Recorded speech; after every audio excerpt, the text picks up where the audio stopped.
राजस्थान के भूगोल में आज अपन प्राकृतिक वनस्पति में विशेष करके जो राजस्थान का भूगोल है और उसमें प्राकृतिक वनस्पति अर्थात वन संसाधनों के बारे में अध्ययन करेंगे। प्राकृतिक वनस्पति के बारे में अध्ययन करेंगे। इस वीडियो के माध्यम से अपन राजस्थान में वनों के प्रकार, राजस्थान में वनों के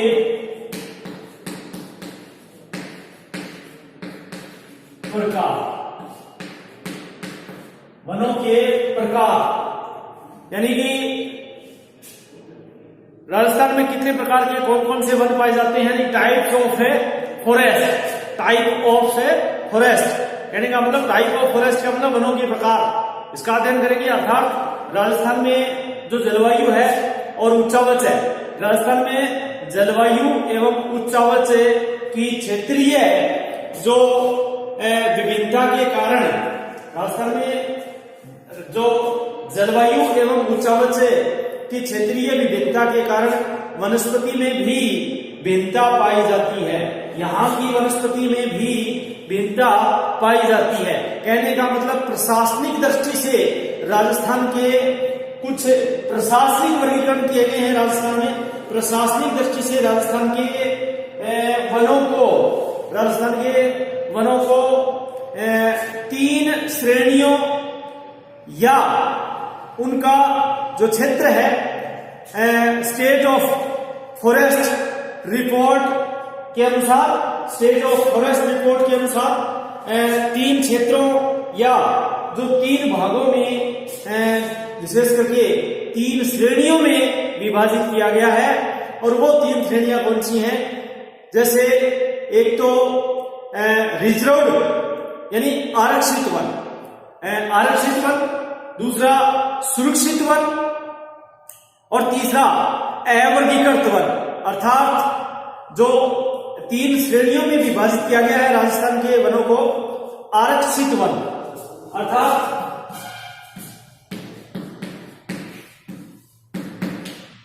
आरक्षित वन यानी कि राजस्थान में जो वनों की श्रेणियां प्रशासनिक दृष्टि से जो श्रेणियां बांटी गई हैं उसमें आरक्षित वन यानी कि ये 12,475 वर्ग किलोमीटर में है। कितना है?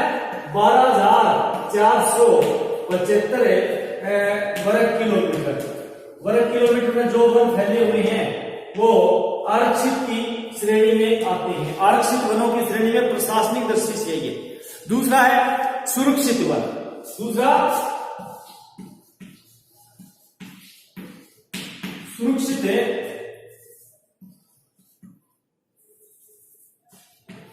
सुरक्षित वन यानी कि ये दूसरा है सुरक्षित वन। इसको अगर देखें तो 18,217 वर्ग किलोमीटर, 18,217 वर्ग किलोमीटर, 18,217 वर्ग किलोमीटर फैले हुए ये सुरक्षित वन है। पहला है आरक्षित वन और दूसरा है सुरक्षित वन। जो आरक्षित वन है वो 12,475 वर्ग किलोमीटर क्षेत्र में फैले हुए और सुरक्षित वन है वो 18,217 वर्ग किलोमीटर में। और एक अवर्गीकृत है, अवर्गीकृत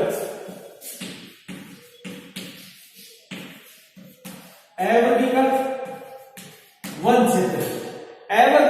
क्षेत्र अर्थात जो 2,045 वर्ग किलोमीटर क्षेत्रफल में फैले हुए हैं। 2,045 वर्ग किलोमीटर क्षेत्रफल में फैले हुए हैं यानी कि 18,217 में सुरक्षित, अवर्गीकृत में 2,045 जो वर्ग किलोमीटर में फैले हुए हैं और 12,475 है वो आरक्षित की श्रेणी में है। इस प्रकार से यदि देखें तो तीन प्रशासनिक दृष्टियों की श्रेणियों में बांट करके वनों को वर्गीकृत किया गया है। अब ये तीन श्रेणियां, सबसे पहले आरक्षित वन जो कि लगभग इसका टोटल एरिया है वो 12,475 वर्ग किलोमीटर क्षेत्रफल है पूरा राजस्थान में, उसको आरक्षित की श्रेणी है। अब ये आरक्षित वन है क्या? कहने का मतलब आरक्षित वन को किन वनों को आरक्षित वनों की श्रेणियों में रखा गया है? इन वनों पर पूर्ण जो सरकारी नियंत्रण होता है, जो वन क्षेत्र है उस पर पूर्ण नियंत्रण, यानी कि जिसका पूरा सरकारी नियंत्रण होता है, कंट्रोल गवर्नमेंट के हाथ में होता है पूरा पूरा। इसमें लकड़ी काटना, पशु चराना इत्यादि पर प्रतिबंध होता है, यानी कि लकड़ी काटना और पशु चराना बिल्कुल वर्जित होता है और ये सरकार के हाथ में होते हैं, सरकार का कंट्रोल होता है इस पर, पूर्ण जो सरकारी नियंत्रण होता है। और इसमें लकड़ी काटना और विशेष करके पशु चारण का काम करना, ये सारे के सारे सभी के सभी आरक्षित श्रेणी में आते हैं। और इनमें 12,475 वर्ग किलोमीटर क्षेत्र में जो आरक्षित वन है और जो कुल वन क्षेत्र का कितना है टोटल है वो 38% है, यानी कुल जो वन है, जैसे कुल वन का 38%, 38% भाग आरक्षित श्रेणी का है कुल वन का, इसमें आरक्षित श्रेणी में आता है। और इस प्रकार से आरक्षित श्रेणी में वो वन आते हैं जिसका नियंत्रण सरकारी विभाग में होता है, सरकार के नियंत्रण होता है। पशु चराना, लकड़ी काटना पूर्ण रूप से जो प्रतिबद्ध होता है, पूर्ण रूप से इसमें नियंत्रण होता है। और ये टोटल कुल वन क्षेत्र के 38% भाग पर फैले हुए। अब दूसरे नंबर पर आता है सुरक्षित वन।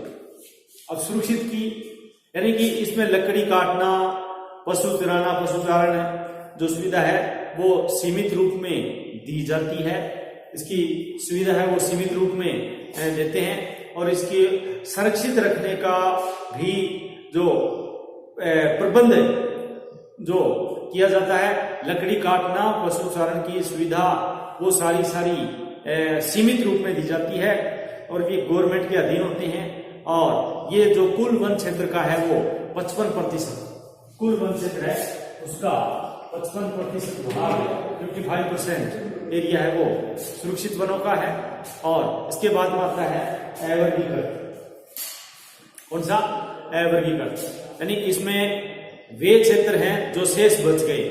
कहने का मतलब है इसमें क्षेत्र जो शेष वन सम्मिलित होते हैं जिन पर सरकार का कोई नियंत्रण नहीं होता, जिसमें सरकार का कोई भी कंट्रोल नहीं होता है, नियंत्रण नहीं होता है, सरकार इसमें कोई भी नियंत्रण नहीं रखती।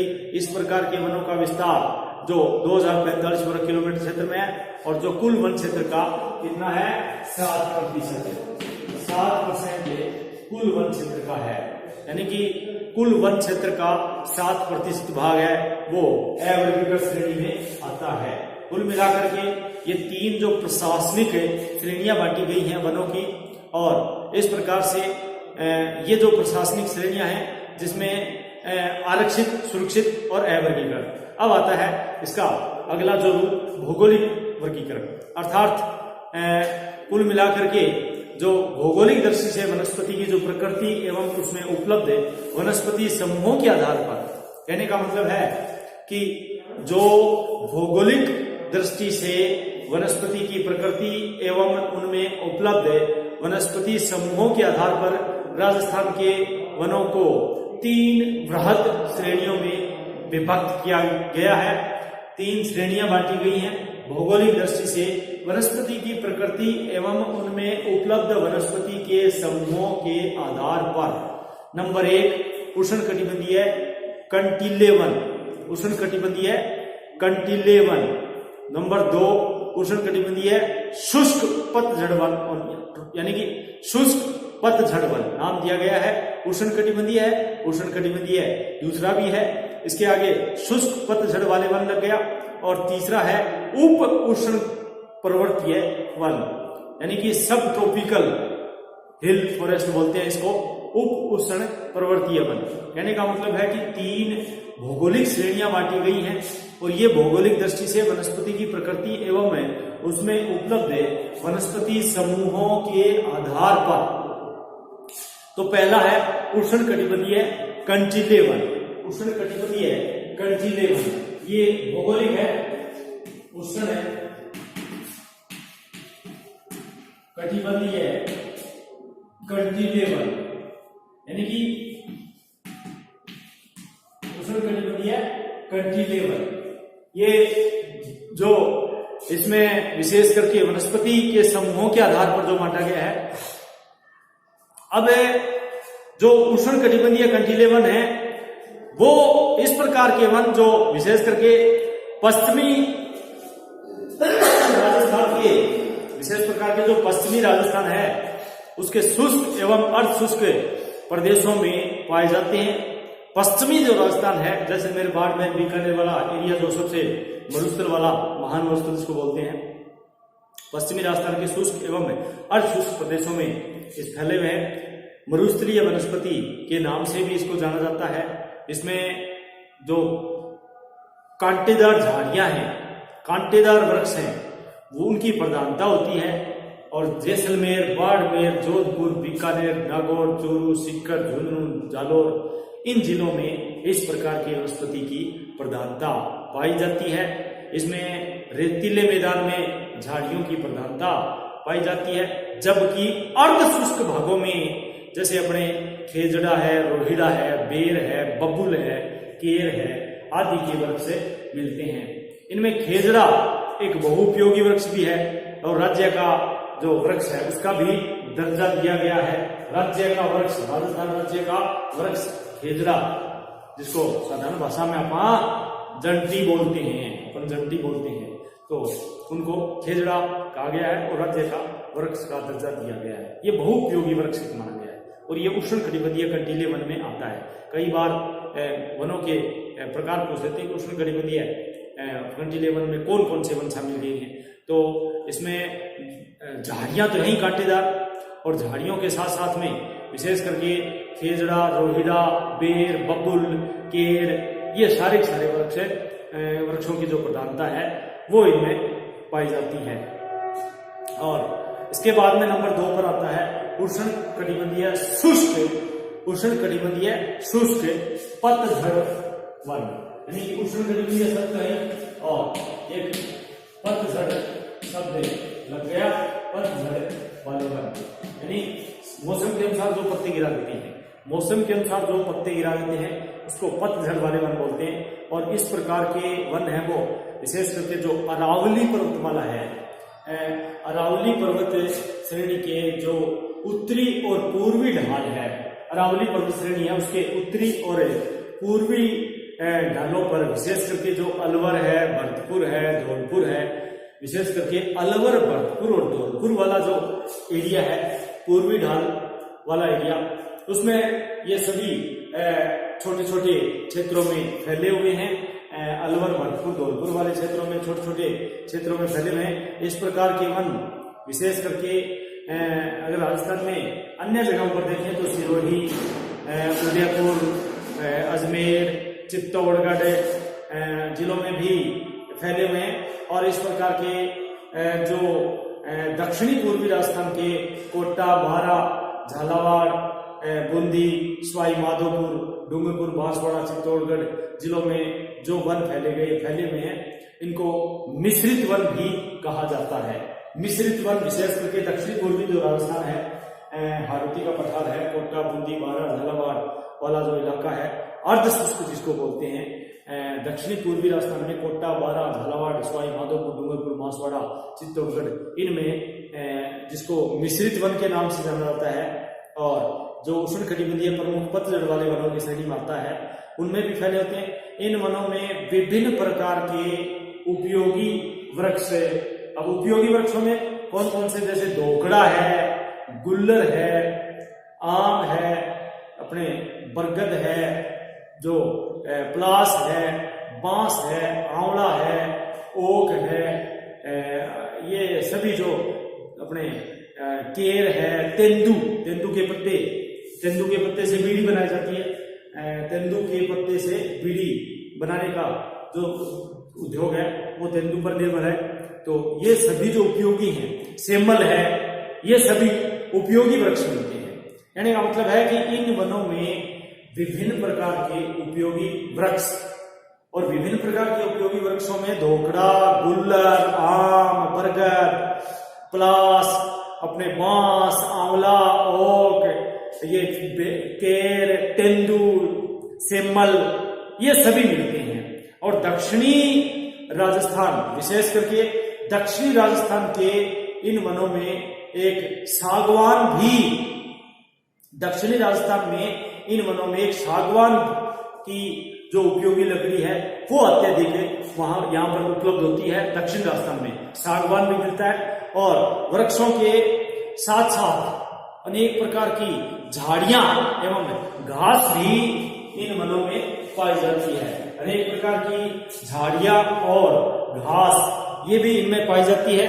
और इस प्रकार से उष्ण कटिबंधीय जो शुष्क पतझड़ वाले वन है, जिसको मिश्रित वन के नाम से जाना जाता है, ये दक्षिण पूर्वी राजस्थान, विशेष करके दक्षिणी और दक्षिण पूर्वी, दक्षिणी और दक्षिण पूर्वी, जिसमें डूंगरपुर, ये बांसवाड़ा, चित्तौड़गढ़ और ये कोटा, बूंदी, बारा, झालावाड़, ये सब जिले इसमें सम्मिलित हैं। और इसमें जो प्लास है, तेंदू है, ढोकड़ा है, खेर है, ये जो सभी प्रकार के वन इसमें मिलते हैं। सागवान विशेष प्रकार के जो उपयोगी है तो ये पाए जाते हैं। और अब जो तीसरा आता है वो उष्ण, जो उष्ण की जगह उप उष्ण पर्वतीय वन है, यानी कि उप उष्ण पर्वतीय वन, ये तीसरा प्रकार है, ये भौगोलिक प्रकार है, उप उष्ण पर्वतीय वन। इस प्रकार के वन राजस्थान में केवल और केवल सिरोही जिले के आबू पर्वतीय क्षेत्रों में प्रधान रूप से या मुख्य रूप से मिलते हैं।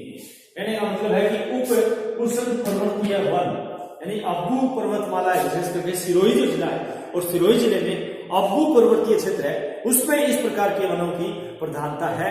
और इन वनों में सदाबहार उष्ण, जो जिसको बोलते हैं अपने सदाबहार एवं अर्ध सदाबहार एवं अर्ध सदाबहार प्रकार की वनस्पति भी इन वनों में पाई जाती है। विशेष करके जो अपन ने अभी इनका अध्ययन किया था, सदाबहार और अर्ध सदाबहार कह सकते हैं अपने, सदाबहार और अर्ध सदाबहार प्रकार की वनस्पति इन वनों में पाई जाती है उप उष्ण पर्वतीय वनों में। और सिरोही जिले के आबू पर्वत में ऐसी इस प्रकार की वनस्पति मिलती है। तो ये कुछ 3 प्रकार के अपने भौगोलिक दृष्टि से उष्ण कटिबंधीय, पतझड़, उप उष्ण, आर्द्र ये थे। अब यदि देखें तो विशेष करके जो अपने सामान्य रूप से राजस्थान की जो वनस्पति है, उनके जो सामान्य यदि रूप जो प्रकार है, यदि सामान्य रूप से वर्गीकृत किया जाए तो सामान्य रूप से शुष्क सागवान वन, शुष्क पतझड़ वन, मिश्रित पतझड़ वन, जो अपने बोलते हैं सालर वन, ढाक अथवा प्लास वन, मरुस्थलीय वनस्पति और उप उष्ण सदाबहार वन, ये सामान्य प्रकार के वर्गीकरण है। सामान्य ये तो वर्गीकरण 2 प्रकार का अपन ने विभिन्न श्रेणियों में, जो प्रशासनिक दृष्टि से वनों के प्रकार थे उनमें प्रशासनिक दृष्टि से 3 थे, आरक्षित, सुरक्षित और अवर्गीकृत। और जो एक भौगोलिक दृष्टि से जिसमें विभिन्न प्रकार की वनस्पतियों के समूह के आधार पर, विभिन्न प्रकार की वनस्पतियों के समूह के आधार पर श्रेणियां बांटी गई भौगोलिक आधार पर, वो उष्ण कटिबंधीय कंटिन्यू वन, वो पतझड़ वन और वो उष्ण पर्वतीय वन। अब यदि सामान्य वन यदि राजस्थान में देखा जाए, सामान्य वर्गीकरण तो शुष्क सागवान वन, शुष्क पतझड़ वन, मिश्रित पतझड़ वन, सालर वन, ढाक अथवा प्लास वन, मरुस्थलीय वनस्पति एवं उप उष्ण सदाबहार वन। अब इसके अलावा भी जैसे सिंचित प्रदेशों में क्षेत्रीय आवश्यकताओं की दृष्टि से वृक्षों को लगाया जा रहा है। जैसे श्री गंगानगर जिले में शीशम के वृक्ष पर्याप्त हैं, शीशम के वृक्ष पर्याप्त हैं, जिनका उपयोग इमारती लकड़ी के रूप में किया जा रहा है। श्री गंगानगर जिले में शीशम के वृक्ष लगाए जा रहे हैं और जो इसकी इमारती लकड़ी है, उपयोग है वो इमारती लकड़ी के रूप में किया जा रहा है। अब यदि इसी क्रम में वनों का आर्थिक महत्व देखें तो आर्थिक महत्व का मतलब ये हुआ कि एक तो डायरेक्ट और इनडायरेक्ट, कहने का मतलब है कि आर्थिक दृष्टि से राजस्थान में वनों का क्या महत्व है। यानी कि वन एक और तो प्राकृतिक सुरक्षा में अभिवृद्धि का पर्यावरण भी को शुद्ध रखते हैं अभिवृद्धि करके, यानी कि प्राकृतिक सुंदरता में अभिवृद्धि, प्राकृतिक सुंदरता में अभिवृद्धि कर पर्यावरण को शुद्ध रखते हैं और जलवायु को सम बनाए रखते हैं तथा तापमान को अधिक एवं कम होने से रोकते हैं। यानी अधिक तापमान होता है तो रोक देते हैं और कम तापमान होता है तो रोकते हैं। अधिक और कम यानी उतार चढ़ाव ज्यादा इसको रोकते हैं। आर्द्रता में वृद्धि करके वर्षा में सहायक होते हैं। वहीं दूसरी ओर वनों में अनेक प्रकार की जो लगभग यूं समझिएगा कि उपजें प्राप्त होती हैं, अनेक प्रकार की उपजें प्राप्त होती हैं और वन आर्थिक दृष्टि से बड़े ही महत्वपूर्ण होते हैं। राज्य के वनों से लगभग 45,000 राज्य में जो वन है उसमें लगभग 45,000 व्यक्ति प्रत्यक्ष एवं अप्रत्यक्ष रूप से रोजगार प्राप्त कर रहे हैं तथा राज्य के लगभग 1 करोड़ रुपए की जो वार्षिक आय है वो वनों से प्राप्त होती है। और राज्य के वनों का आर्थिक जो महत्व है उसमें उनसे प्राप्त होने वाली एक विविध उपजे है और उनके महत्व से यह अनुमान लगाया जा सकता है कि राजस्थान में वनों का महत्व कितना इंपॉर्टेंट है। अगर इसको बिंदुओं के माध्यम से अपने समझें तो इमारती लकड़ी प्राप्त होती है वनों की।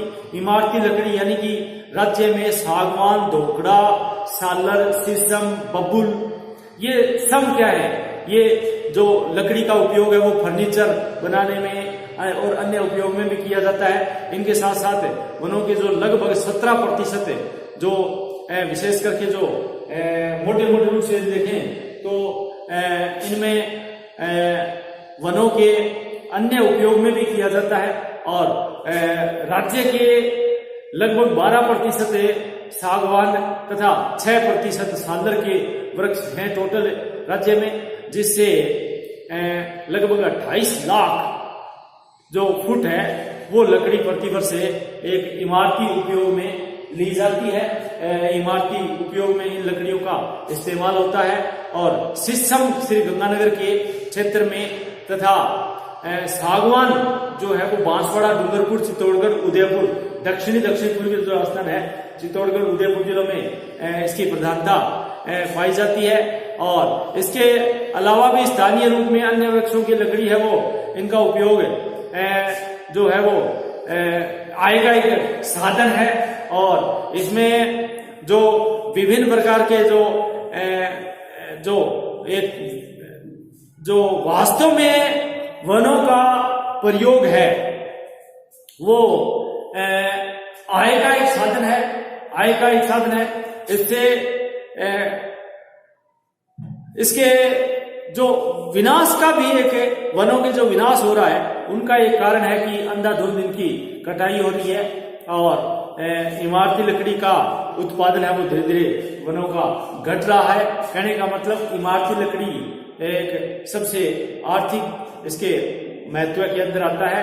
और इसके बाद में यदि देखें तो ईंधन हेतु लकड़ी और कोयला, ईंधन हेतु लकड़ी और कोयला, क्योंकि वनस्पति से कोयला बनता है तो इनकी प्राप्ति होती है, आर्थिक महत्व आ गया। यानी वनों का उपयोग स्थानीय क्षमता के अनुसार जैसे ईंधन है, ईंधन के दौरान भी काम आ रहा है और आज भी जलाने की जो लकड़ी है वो वनों से प्राप्त की जाती है।